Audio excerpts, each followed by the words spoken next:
چونکہ بخاری شریف میں سرکار نے پورا زور لگایا کہ چچا کلمہ پڑھ جاؤ، نہ پڑھنا تھا نہ پڑھا، جرم وہ کیا جس کی مغفرت نہیں۔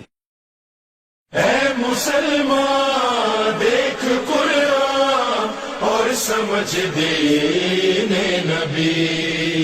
یہ ایمان حضرت ابو طالب علیہ السلام سے متعلق پوری بحث کو پیش کر رہا ہوں۔ اچھا، ایک نہ جانے پتہ نہیں یہ بحث کیسے مسلمانوں میں شرائط کر گئی ہے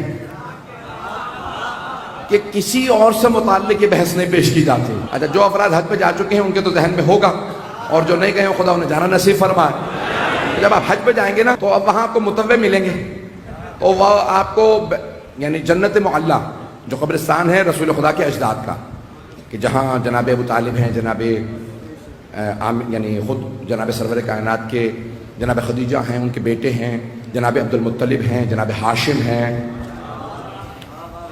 اور یہ کوئی نہیں سوچ رہا کہ بھئی یہ نہیں یہاں پہ آپ فاتحہ نہ پڑھیں، یہ اسلام سے پہلے قبرستان بنا تھا، تو ہمیں بھی پتا ہے اسلام سے پہلے قبرستان بنا تھا۔ ہم سے نہ لڑو، پیغمبر سے لڑو۔ انہوں نے قبرستان کا نام رکھا جنت معلیٰ۔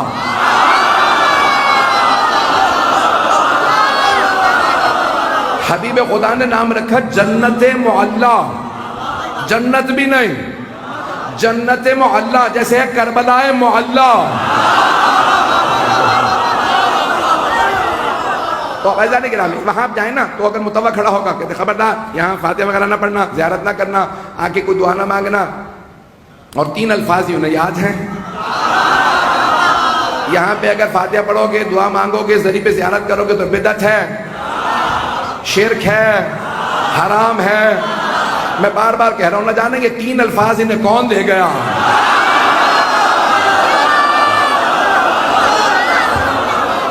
اور وہاں پہ آپ کو فوراً روکتے ہیں، تو اچھا بہت سے ہمارے مومنین جذباتی تو ہوتے ہی ہیں، بھئی یہاں کیوں دعا نہ مانگے؟ تو وہ فوراً کہتے ہیں نہیں یہاں پہ آپ منہ کر کے دعا نہیں مانگ سکتے، ذریعے کی زیارت نہیں کر سکتے۔ کیوں؟ کہا کیونکہ معاذ اللہ یہ کافر تھے۔ کون ہے یہاں؟ کہ جناب ابو طالب۔ بھئی کیوں؟ کہ نہیں یہ کافر تھے، اور کتابوں میں آیا کہ کافر تھے اس لیے زیارت نہیں کر سکتے۔ بھئی عزیزان گرامی اتنے بہت سے صحابہ جن کے باپ کافر تھے،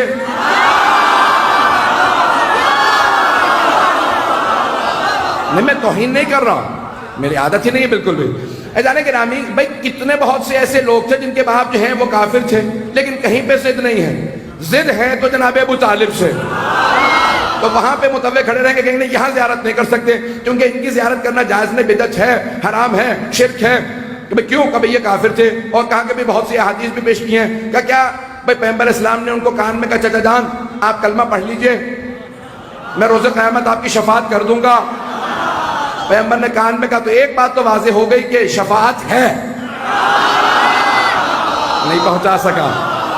تو وہ کہتے ہیں پیغمبر نے رسول خدا نے جناب ابو طالب کے کان میں کہا، میں کتاب کا حوالہ نہیں دے رہا ہوں، آپ کو معلوم ہے کہ اس کی دل آزاری نہ ہو جائے کتاب کا نام لوں گا تو کتاب میں آیا، ہماری مستند ترین کتاب قرآن کے بعد وہ کہتے ہیں، تو اس میں لکھا ہوا ہے کہ رسول خدا نے کہا چچا جان، کان میں کہا چچا جان آپ کلمہ پڑھ لیجئے میں آپ کی شفاعت کر دوں گا۔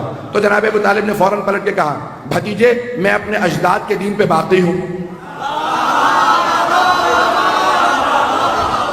ہمارا عقیدہ تو پہلے یہی ہے کہ اجداد رسول خدا، اجداد معصومین سب کے سب با ایمان ہیں، تو اگر انہوں نے یہی کہا تو ہمارا مطلب ثابت ہو گیا۔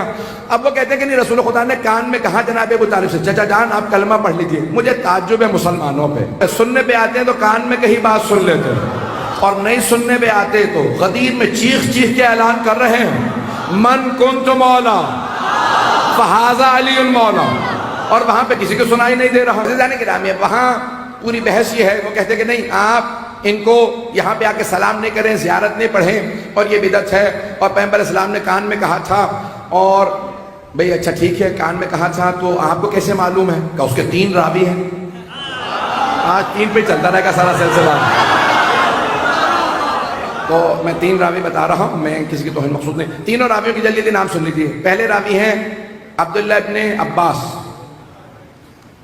دوسرے ہیں عبداللہ ابن عمر، تیسرے ہیں ابو ہریرہ۔ تو 3 راوی ہیں، اور وہ کہتے ہیں قریش کے سارے سردار جمع تھے۔ پیغمبر نے ایک مرتبہ سرور کائنات نے آ کے اپنے چچا کے کان میں کہا چچا جان ایمان لے آئیے میں آپ کی شفاعت کر دوں گا. تو اب آئیے ذرا دیکھتے ہیں. میں تو تجزیہ کروں روایت کا کیونکہ روایت کے اوپر تجزیہ جائز ہے. علم رجال کی بحثیں ساری اسی پہ اور شیعہ سنی سب علم رجال کی بحثیں. پہلے عبداللہ ابن عباس ذرا ان سے متعلق تجزیہ کر لیجئے جو اس وقت 2 برس کے تھے. وہ تو روایت کر نہیں سکتے. یہ شاید آپ کے ہاں کراچی میں روایت 2 برس کے بچے سے شروع ہو گئی ہوں. تو آپ خاموش نہ بیٹھیے گا. وہ تھے 2 برس کے. دوسرے ہیں عبداللہ ابن عمر. وہ کہتے ہیں میں وہاں بھئی قریش کے سرداروں کا جلسہ تھا. قریش کے سردار جمع تھے تو آپ وہاں کیا کر رہے تھے؟ بھئی جب سردار جمع ہوتے ہیں نا وہ اوروں کو نہیں آنے دیتے. اور اس زمانے میں تو اور زیادہ پابندیاں تھیں. پتہ نہیں لوگ ہیں یا نہیں. تیسرے ہیں ابو ہریرہ. وہ ابھی مسلمان ہی نہیں ہوئے تھے. وہ مسلمان ہوئے 9 ہجری میں. 9 ہجری میں مکے کے اندر ابھی سردار جمع ہیں. تو اب یہ 3 راوی میں نے تینوں کا بتا دیا آپ کو کہ صورتحال کیا ہے. بہرحال اب وہاں پہ پیغمبر اسلام نے کان میں کہا چچا جان آپ ذرا کلمہ توحید دہرا دیجئے.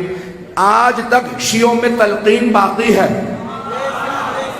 کہ جب انسان دنیا سے جا رہا ہو تو اسے فوراً کہو اپنا عقیدہ دہرا لو. میں مانتا تھا لا الہ الا اللہ محمد رسول اللہ علی ولی اللہ.